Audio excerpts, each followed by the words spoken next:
मध्य प्रदेश में जो लगातार मोहन सरकार का चाल चरित्र और चेहरा बन गया है कि जिसमें संविधान की अवहेलना होती है, उसका अपमान होता है और आदिवासी होना, दलित होना, आरक्षित वर्ग का होना यह एक तरह से गुनाह हो गया।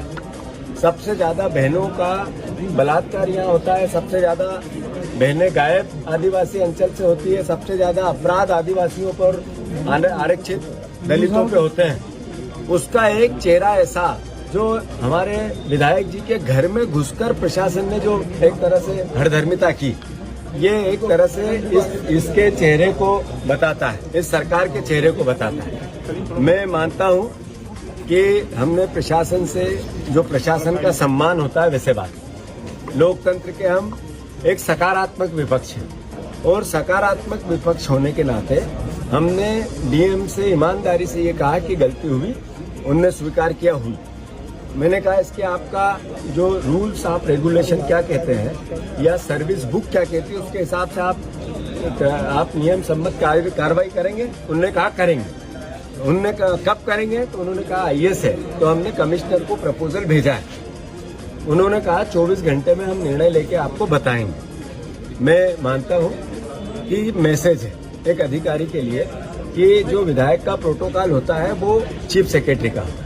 अगर उसके घर में इस तरीके का हमला करेगा कोई अधिकारी कर्मचारी करेगा तो ये किस पे हमला है? उस क्षेत्र की जनता पे, ये लोकतंत्र पे। अभी पत्रकार ईमानदारी से चौथा स्तंभ काम नहीं कर पा रहा, डरता है, प्रशासन से डरता है, कई नेताओं से डरता है, कोई माफियाओं से डरता है। क्यों ऐसी परिस्थिति निर्मित क्यों होगी?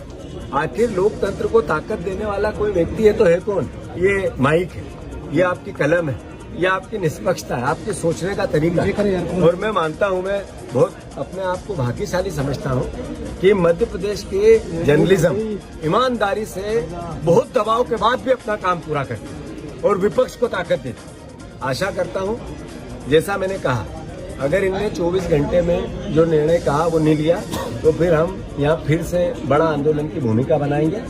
आदरणीय उकार मरकाम जी, आदरणीय हमारे पूर्व विधायक सारे ना, पूरे हमारे जिला कांग्रेस, सारे वरिष्ठ जन, पूरी कांग्रेस पार्टी, सारा विधायक दल, अगर इस मुद्दे पर प्रशासन ने काम नहीं किया सही तरीके से तो विधानसभा में जब तक नहीं चलने देंगे जब तक इस पर कार्रवाई नहीं होगी। दूसरी बात, ये नारायण जी पट्टा तो एमएलए है, इनका सवाल नहीं है। कांग्रेस का एक भी कार्यकर्ता या जनता के साथ भी अन्याय होगा तो कांग्रेस ऐसी ही खड़ी है। तो मैं फिर से बहुत विनम्रता से, बहुत संयम से मैंने प्रशासन से हमने बात की और आशा है वो अपना काम करें।